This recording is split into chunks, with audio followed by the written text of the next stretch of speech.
디모데전서 4장 6절에서 11절까지 말씀을 봉독하겠습니다. 내가 이것으로 형제를 깨우치면 그리스도 예수의 좋은 일꾼이 되어 믿음의 말씀과 내가 따르는 좋은 교훈으로 양육을 받으리라. 망령되고 허탄한 신화를 버리고 경건에 이르도록 내 자신을 연단하라. 육체의 연단은 약간의 유익이 있으나 경건은 범사에 유익하니 금생과 내생의 약속이 있느니라. 비쁘다 이 말이여 모든 사람들이 받을 만하도다. 이를 위하여 우리가 수고하고 힘쓰는 것은 우리 소망을 살아계신 하나님께 둠이니 곧 모든 사람 특히 믿는 자들의 구주시라. 너는 이것들을 명하고 가르치라. 아멘.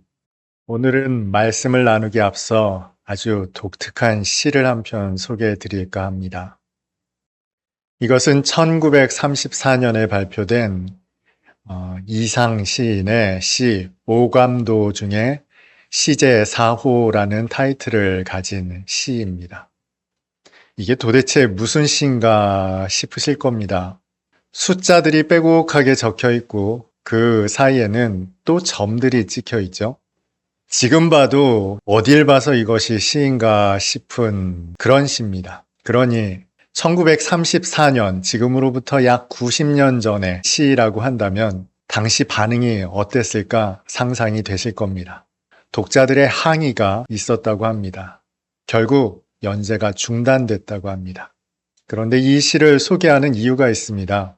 얼마 전에 이 시를 전자기학의 관점으로 해석을 했다고 해요. 시를 원통형으로 말아서 살펴보면 전자기학과 관련된 어떤 수열을 나타낸다고 합니다. 여기까지만 소개하겠습니다. 저도 소개를 듣기는 했는데 무슨 이야기인지 잘 모르겠더라고요. 중요한 것은 이것입니다. 무려 90년이나 지나서 이 시의 해석의 실마리를 풀어냈다는 것입니다. 여러분 혹시 신박하다라는 말을 들어보신 일 있습니까? 일종의 신조어입니다. 쉽게 말하면 신기하다라는 뜻입니다. 새롭기도 하고 놀랍기도 하고 아주 신기할 때 신박하다라는 표현을 씁니다. 소개해드렸던 이상의 아주 난해한 시를 어떤 분이 아주 신박한 방법으로 해석을 했죠. 이게 어찌나 신박했는지 뉴스에 소개되어서 저도 알게 되었어요. 신학을 공부하면서 알고 있었던 말씀들이 잘못 해석된 경우들이 있더라고요. 그 잘못된 해석을 올바른 해석으로 알게 되었을 때 기쁨이 있었습니다. 더 큰 감동이 있었습니다. 그뿐만이 아닙니다.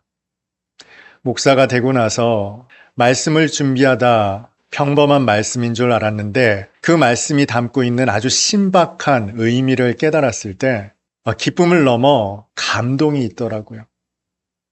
이걸 알게 하시기 위해서 이 길을 걷게 하셨나 싶은 그런 감격도 있었습니다.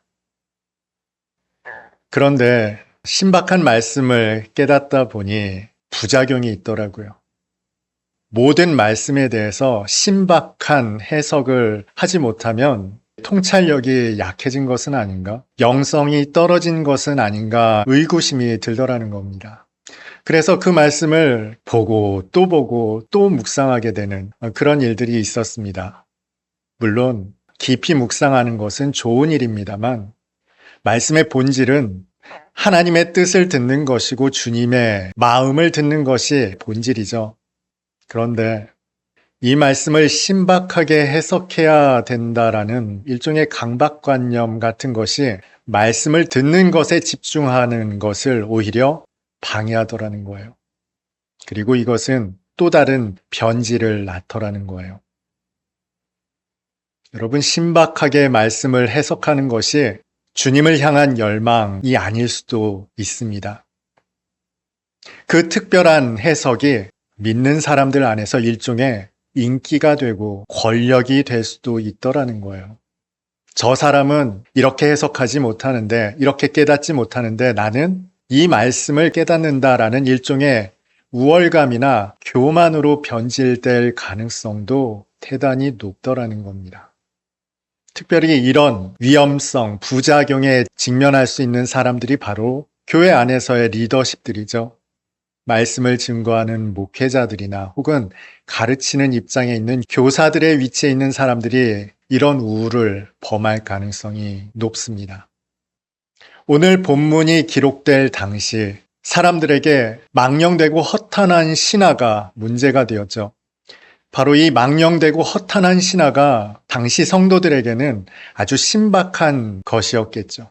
유대교의 가르침에 익숙했던 사람들에게 성경은 아주 새로운 것이 아니었을 수도 있습니다. 신앙생활을 오래 해온 사람들에게 조금 더 새롭고 신선한 가르침이 필요했을 때였을 겁니다. 그들에게 끝없는 족보의 이야기, 망령되고 허탄한 신화의 이야기는 아주 신선한 이야깃거리가 될 수 있었겠죠. 이를 통해서 복음을 말하고 그리스도를 전하는 것이 당시 교회의 일종의 신박한 유행이었을 수도 있습니다. 그러다 보니 사람들 간에 변론이 일어났고 교회 안에서 큰 문제가 되었습니다. 이를 잘 알았던 바울은 디모데에게 이것들을 하지 못하게끔 권면하는 내용을 적어 보냈죠. 복음이라는 명분 하에 사람들은 더 잘 믿으려고 애쓰던 와중에 나온 해악이 바로 망령되고 허탄한 신화에 관한 이야기들이었습니다. 그런데 바울 당시에 망령되고 허탄한 신화와 같은 것이 오늘날 우리에게는 없겠습니까? 물론 이 모든 것들은 복음이라는 명분 하에서 이루어진 일들입니다. 이를테면 오늘날 예배를 드릴 때는 음악적 재능이 은사로 쓰입니다. 화려한 악기가 있고 출중한 음악적 재능을 통해 하나님을 찬미합니다.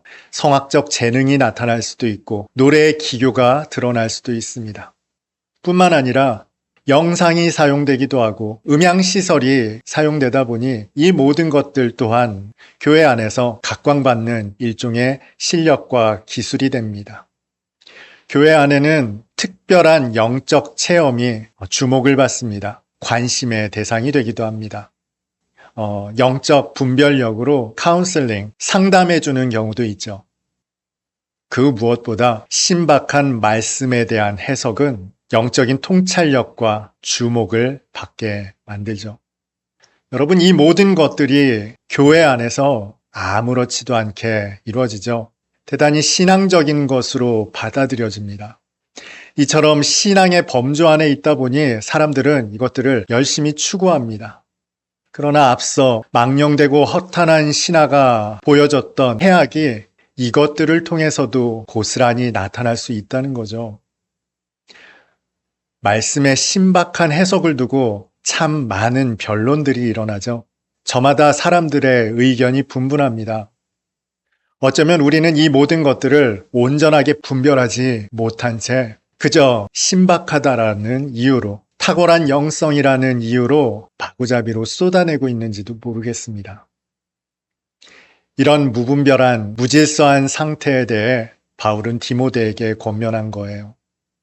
너는 형제들을 깨우쳐라. 그런데 바울의 권면은 그것만이 아니었습니다. 이로써 디모데가 누리게 될 유익에 관해서도 언급하고 있죠. 형제들을 깨우치면 내 자신이 양육을 받으리라 라고 말합니다. 형제들을 깨우치는 과정에서 디모데가 양육을 받는답니다. 이게 무슨 말일까요? 설교자는 설교 말씀을 준비하면서 어떤 결론에 이르게 되죠. 여러분 기도하십시오 라는 결론에 이르게 되었을 때 그 말씀의 첫 번째 대상은 바로 설교자입니다. 성도들에게 여러분 기도하십시오 라고 말하면서 설교자가 기도하지 않는다면 그것만큼 무익한 설교가 어디 있겠습니까? 바울은 디모데에게 그 점을 언급하고 있는 겁니다. 너는 형제들을 깨우쳐라. 그 깨우치는 깨우침으로 내 자신이 양육을 받게 될 것이다 라고 이야기하고 있는 겁니다. 이로써 내 자신이 또한 그리스도 예수의 좋은 일꾼이 될 것이다 라고도 말하죠. 이 말은 참 맞는 말입니다. 예전에도 말씀드린 바가 있습니다만 저는 대학 입시에서 삼수를 했습니다. 학원을 다니며 선생님들께 열심히 배웠습니다. 고3 수업 과정을 여러 번 반복했다는 뜻이죠. 그런데 배울 때보다 그 배운 지식으로 아이들에게 가르칠 때 훨씬 더 깊이 있는 것들을 깨닫게 되었습니다. 배울 때는 막연하게 암기했던 것들을 아이들에게 가르치면서 그 원리를 이해하게 되고 그 본래의 의미까지도 깨닫게 되었습니다. 이것이 가르치는 사람들이 누리는 일종의 복이구나 싶은 생각도 들었어요. 바울이 그것을 알았던지 디모데에게 권하죠. 너는 형제들을 깨우쳐라. 그 깨우치는 깨우침으로 내 자신이 양육을 받게 될 것이다. 그런데 여기에서 문제가 발생할 수 있죠. 가르치는 입장에서 신박한 해석 같은 것들을 망령되고 허탄한 신화와 같은 것들을 추구하게 되더라는 겁니다. 영적 우월감 혹은 교만에 빠질 만한 것들을 추구하게 되더라는 거예요. 어떻게 하면 교만이나 영적 우월감에 빠지지 않을 수 있을까요? 이에 대해 바울이 또 이렇게 권면하죠. 7절 말씀을 보겠습니다. 망령되고 허탄한 신화를 버리고 경건에 이르도록 내 자신을 연단하라. 망령되고 허탄한 신화를 버리랍니다. 복음이라는 명분으로 우리가 교회 안에서 추구하게 되는 음악적 재능, 기술 혹은 신박한 성경 말씀에 대한 해석, 그 목적에서 벗어난 것들을 버리고 경건에 이르도록 내 자신을 연단하라는 겁니다. 경건이라는 것은 주님을 향한 열망이라고 말씀드렸죠. 그러면 내 자신을 연단한다는 것은 무엇일까요? 연단한다라는 단어가 귀임노스라는 헬라어가 사용이 되었습니다. 이게 훈련하다, 단련하다, 연습하다 이런 의미를 갖고 있습니다만 이 귀임노스라는 말은 귀임나조라는 단어에서 파생된 말입니다. 발가벗다라는 뜻을 가지고 있어요. 여러분 혹시 아주 오래전 사람들이 달리기를 하거나 레슬링을 하는 그런 그림을 보신 일이 있습니까? 레슬링이나 달리기를 할 때 사람들이 실오라기 하나 걸치지 않고 훈련하는 모습을 그린 그림을 보신 일이 있을 겁니다. 고대 운동 경기는 아무것도 입지 않고 걸치지 않고 레슬링을 했고 달리기를 했습니다. 오로지 실력만으로 겨루는 것이라는 것을 입증하기 위해서 나체로 이 모든 것들을 행했죠. 고대 운동 경기를 바울은 아주 잘 알고 있었습니다. 그래서 경건에 이르기를 연단하라라는 권면에서 이 귀임노스, 귀임나조라는 말을 사용했습니다. 그런데 여기에는 시사하는 바가 있죠. 여러분 우리가 경건에 이르기 위해서는 부단한 훈련이 있어야 합니다. 경건이라는 것은 어느 날 하루아침에 이루어지는 것이 아니죠. 바울은 운동선수가 끊임없이 단련하고 훈련하고 연단하는 모습을 두고서 운동선수들처럼 단련하라 권면했을 것입니다. 그러나 바울은 이런 의도도 담았을 겁니다. 너는 경건에 이르기 위해 연습할 때 실오라기 하나 걸치지 않은 내 자신을 들여다보아라 라는 뜻으로 내 자신을 연단하라 라고 이야기했을 겁니다. 여러분, 우리는 신앙생활을 하며 경건을 말하며 거룩을 이야기하며 권력으로, 인기로 사용할 수 있는 사람들이에요. 신박하게 말씀을 해석하는 능력으로 우리는 사람들의 이목을 끄는데 집중할 수 있더라는 겁니다. 이것을 통해서 우리는 복음을 수단 삼아 권력으로 삼을 수도 있더라는 거예요. 하나님의 말씀은 듣는 것이 목적인데 하나님의 뜻을 헤아리는 것이 목적인데 오히려 그 말씀을 우리의 수단으로 삼을 수 있더라는 거죠.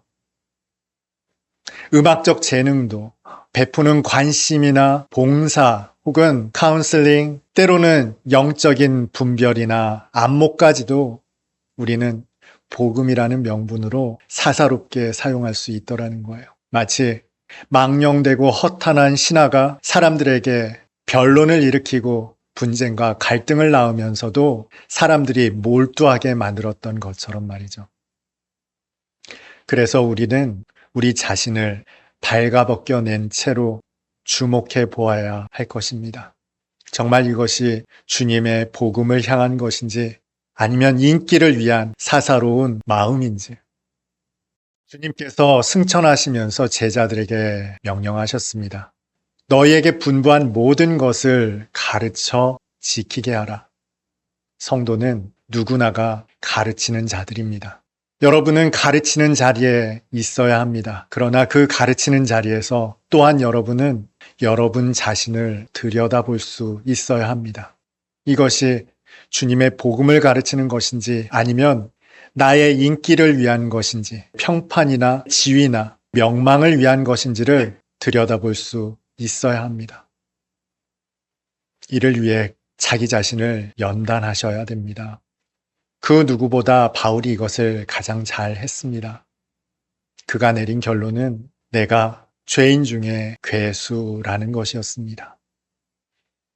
복음을 명분 삼아 예수를 도구 삼아 내 자신의 수단으로 변질시키는 일이 오늘 예배드리는 저와 여러분에게는 없기를 바랍니다.